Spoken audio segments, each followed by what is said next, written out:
Sometimes your plans and Allah's plans are the same. Sometimes. Sometimes you decide to go somewhere and Allah decides to let you go also. Sometimes you decide to go to a college and Allah gives you admission into that college also. You decide to graduate early and Allah lets you graduate early also. So things go according to your plan. All that means is your plan and Allah's plan was the same for that one thing. But sometimes your plan and Allah's plan are not the same. Sometimes you want to stay in that job for 10 years but you get fired after 6 months. Sometimes you apply to this school and you had the best application but you still didn't get in, and people with a worse application than you got in. It happens. Sometimes your plans and Allah's plans are not the same. These ayat are recognizing that not everything will go according to my plan.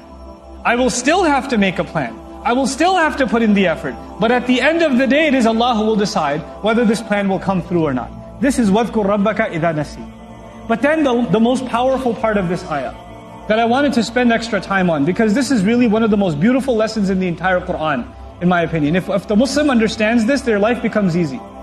وَقُلْ عَسَىٰ أَن يَهْدِيَنِي رَبِّي لِأَقْرَبَ مِنْ هَذَا رَشَدًا. These words are a dua. And more than a dua, they are a statement of optimism. Let's introduce it that way.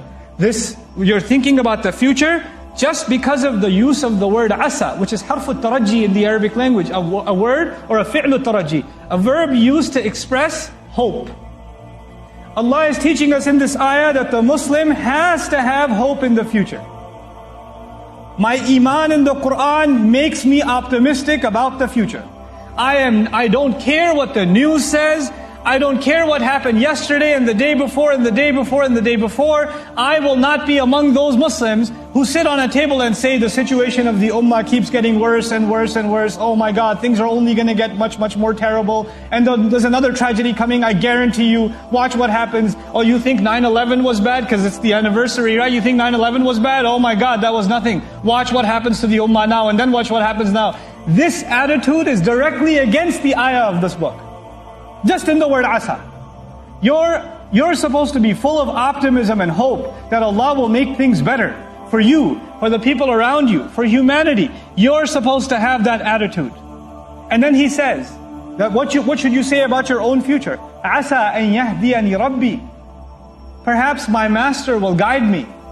He'll give me guidance. What is the most optimistic thing you can have in your future?